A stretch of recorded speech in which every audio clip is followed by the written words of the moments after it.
Урматтуу депутаттар, депутат Ормоновду колдоп, мындай мыйзам менен келбеш керек. Эл аралык ташуулар ал өзүнчө эки тараптуу өкмөттүк мыйзам келет.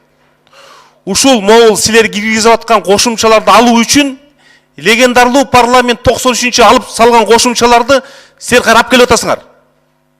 Эсир учурунда бир дагы жүк ташуучу машина, пассажирдик машина бүт баары жеке менчик эмес болчу. Азыр 1.300.000 автомобилди контролдойбуз деп, Минтранспорт жартылай гаишник болду деп атасыңар. Мындай мыйзам менен келиш уят. Ошон үчүн бул мыйзамды токтотуш керек. Бул Кыргызстандын эли нааразычылыкка алып келе турган, жаңы коррупцияны алып келе турган, жаңы бюрократияны алып келе турган, жана жаңы мамлекеттик системаны күчөтүп, жеке ишкерликке бөгөт которган мыйзам. Ошон үчүн бул мыйзамды кароону токтотуп, Маматалиевдин мыйзамын карашыбыз керек. Сулайманов Бирбол, коллегалардын сунушун колдойм. Бул мыйзам элге каршы иштей турган мыйзам. Каныбек Капашев туура айтты. Министр азыр айтып атат, биз контрол кылышыбыз керек, көзөмөл. Сиз көзөмөлдөңүз өзүңүздүн замдарыңызды. Ишиңизди көзөмөлдөңүз. Сиз жолдогу транспортты көзөмөлдөгөнгө сиздердин жок укукту алайын деп атасыңар. Четинен камалып атасыңар коррупция менен. Ошолорду көзөмөлдөңүз. Менчикти муунтканды токтоткула. Бюрократияңар токтоткула. Бул дагы бир чоң схемага алып келип атасыңар. Болбогон мыйзам. Бул мыйзамды артка кайтарып буну жок кылыш керек. Бул мыйзамды карабаш керек. Сунуш Дастан Арысбекович, Каныбек Капашевдин сунушун добушка коюңуз. Бул мыйзамды такыр четке кагалы. Рахмат. Сунуш сизден келип түштү. Каныбек Капашев ушундай сунуш кылбай эле кетти. Азыр сизден сунуш келип түштү. Добушка коёмун. 6-чы микрофон. Тактап айтып кетейин. Жайында жүздөгөн автобустар Россияга каттайт. Эми булар мыйзамына ылайык ар бир шопур отуруп алып пассажирдин тизмесин көрсөтүш керек экен да буларга. Көрсөтүшпөсө штраф кылат. Эми ар бир шопур ал жеке менчик машинеби, юридик болуппу, жол кагазын катташ керек экен, болбосо ГАИга штраф төлөйсүң. Бул доор артта калбадыбы? Силер прогрессивный закон алып келбейсиңерби? Элди кубандыра турган, бизнести өнүктүрө турган, жаңы жумушчу орун алыша турган. Ошон үчүн Алтынбек Турдубаевдин айтканы менен колдойм, бул законду кароону токтотуп, мыйзамга добуш берүүгө өтөлү. 5-чы микрофон. Урматтуу төрага, урматтуу депутаттар, мен дагы колдойм. Бул ошол беренелерди алып салыш керек такыр. Же болсо кайра иштеп чыгып алып келиш керек. Бул азыр четке кагуу керек. Экинчиси, бул жерде министр мырза отурат. Урматтуу төрага, сизге дагы кайрылам. Президенттин өкүлү, өкмөттүн өкүлү. Ирандын территориясында бүгүнкү күндө 70-тен ашуун Кыргызстандын жүк ташуучу машиналары турат чек арада. Ошо маселеге тез арада биздин Тышкы иштер министрлиги, элчилик, мына жол министрлиги, транспорт министрлиги көңүл буруп, аларга жардам бериш керек. Кандай жолдолор эмне болуп атышат? Мына ушул жанагы инфекция чыккандан кийин граница жабылып, алар өтө албай турушат ошол жерде. Түркмения менен болгон границада Ирандын. Тез арада чара көрүңүздөр. Сураныч. Урматтуу төрага, урматтуу депутаттар, мен бардык депутаттардын айткан сунуштарын колдойм. Мен да ушул ойду айткым келип атты эле, четке какпастан буну доработка кылганда дагы азыр мына 13-чү беренеде весогабаритный контролду бузгандыгы үчүн четтетилсин деген норманы киргизип атышпайбы? Биз тескерисинче, мисалы үчүн мына Чаткал, Алабука, Аксы районуна тараза коюп бергиле деп 10 жылдан бери какшап атабыз. Ким коюп берет? Мына кече мисалы үчүн транспорт министрлигинин өкүлү келгенде салыкчыларга төңкөйт. Салыкчылар министрликке биринчи ошону чечсин да. Кое турган жерге биринчи коюшсун, частниктерди мындай эле коюп турупчу. Жеке менчик адамдарды коюп туруп, оор жүк ташып аткан баягы алтын кен ташып аткан машиналарды биринчи чечип алышсын. Ошол биринчи функцияларын аткарышсын, анан кийин физический лицолор койсо туура болот. Ошондой тапшырма берүү менен комитетке жөнөтсөк деген сунуш. Рахмат. Комитетке кайра кетет, каралып, толукталып, кайра алып чыгат. 4-чү микрофон. Рахмат, Дастанбек Арысбекович. Ошо менен биргеликте урматтуу Жанат Саматович, сиз менен дагы бир топ буга чейин дагы сүйлөшкөнбүз. Буга чейин дагы биздин депутаттар көтөргөн мыйзам долбоорунда дагы айтканбыз. Осевой нагрузка боюнча дагы бүгүнкү күнү маселе көп. Осевой нагрузка боюнча мына жогоруда Иса Шенгулович туура айтты. Биздин ата мекендик жүк ташуучуларга, биздин ата мекендик ошол жүргүнчүлөрдү ташуучуларга биз шарт түзүп берели. Анан кийин бул жерде биз категорияларды, штрафтарды бийиктетип койгон менен ал жерде маселе чечилбейт, жана Саматович.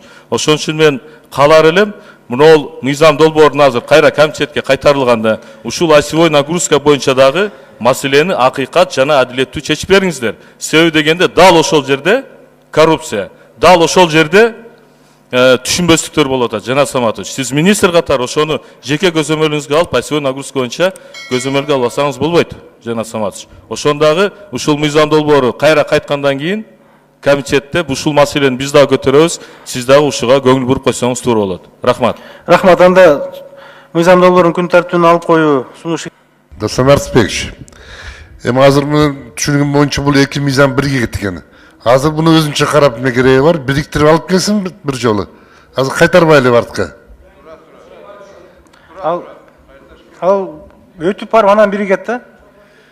Ал комитетте күтүп атат. Берки мыйзам өтүп. Жок, комитеттен жакшы карап, тазалап алып келбейм. Замечаниялар көп болуп атат. Көрүп атасыңар. Жок, эми сунушту берсеңиздер Мен сунуш бердим, эми азыр сөзсүз биринчиден өткөрбөй эле жөн эле законду алып барып комитетте кошуп салсын деп тапшырма берели. Бириктирип алып келсин. 6-чы микрофон азыр, 6-чы микрофон. Рахмат, Дастанбек Артышев. Мен айтып коеюн, мына жооп берип аткан жигитке. Безавозду ичин калибровка кылат. Ошол менен объемду госстандарт берет. Мисалы айтайлы 10 000 литр деп. Бирок сиз 9,5 же 9 куйсаңыз, биринчи сиз анын стандартына жооп бербейт, экинчиси ал машина жолдо тоголонушу мүмкүн. Бул суюктук толук объемдо жүктөлмөйүнчө постоянно опасность болгон үчүн калибровочный дейт. Ошон үчүн бул неделимый грузга кирет.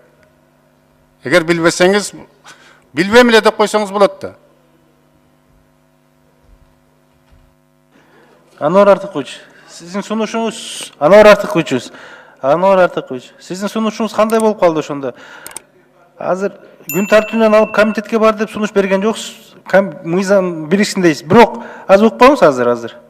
Марлен мырза айткандай, ал жана сиз айтып аткан биринчи мыйзам ал бул жерден биринчи окуудан өтүп комитетте турат. Азыр барып кошула албайт. Анткени кошулуш үчүн бул жерден бул мыйзам өтүп барып, анан кийин комитеттен экинчи окууда кошулуп, кошумчалымчалар менен анан келет да. Жок, мен айтайын дегеним, өкмөттүн сунушу катары бара берсин ушул мыйзамды көтөрүп. Кошуп салат да. Сөзсүз муну. Жок, Анвар Артыкович, Булардын планы бар, мынанча мыйзам кабыл алышыбыз керек деген. Өтмөйчө кошула албайт. Жок, өкмөт сунуш бергенге укугу барбы? Комитет карайм десе. Комитет карап алып келди да уже бул жерге. Биринчи окууда каралсын деп. Биринчи микрофон, анан 6-чы микрофон. Урматтуу депутаттар, урматтуу коллегалар, азыр айтылгандай, бизге кошуш үчүн жана биринчи окуудан өтүш керек. Сиз туура айтып атасыз, жөн эле кагаз түрүндө өзүнүн приложениясын берсе болот эле. Бирок ал жерде бир топ башка статьялар бар. Биздин статьяларга кирбей калган корутундулар бар. Ошон үчүн бул сөзсүз түрдө буну биринчи окуудан өткөзө алайлы. Урматтуу депутаттар, эгер бүгүн карап берсеңиздер, кийинки жумада биз объединенный кылып туруп чогуу алып келебиз. Ошондо суроолорго чогуу жооп беребиз. Анан о неделимый груз боюнча так эле жооп берсеңер, ооба неделимый, бирок ал азыркы силер карап аткан токтомдо кабыл алынган, киргизилген токтомдо так эле окуп берип койгула, и все. И суроолорго так жооп берип койгула. Мен алдында коллегамдын суроосун уланткым келет. Бекешевдин суроосун. Мына 134-чү, 135-чи берене. Мына азыр такылдап айтып атпайсызбы? Момундай айыппулдар деп. Буларды ким текшерет өзү? Буларды азыркы учурда биз текшеребиз, автомобиль, суу транспорт жана салык өлчөм көзөмөлдөө агенттигинин инспекторлору текшерет. Так, кантип текшересиңер? Мына юридикалык жактарды жакшы, жеке ишкерлерди кантип текшересиңер? Алардын өздөрүнө жазабы жанагы путевой листтерди?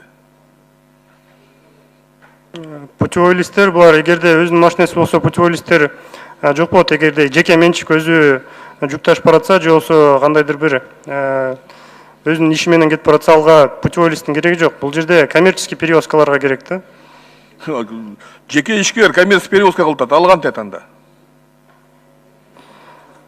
Бул жерден жеке ишкер болгондо бизде ар бир, мисалы үчүн маршруттарды айтып отурган болсоңор, ал ар бир маршрутта юридикалык жактарга бекитилгенде, ошолор путевой листтерин беришет өздөрүнүн. Айдоочулардын иштөө режимин бузуу тиги бу деген мына 6-чы пункт 135-чи беренен.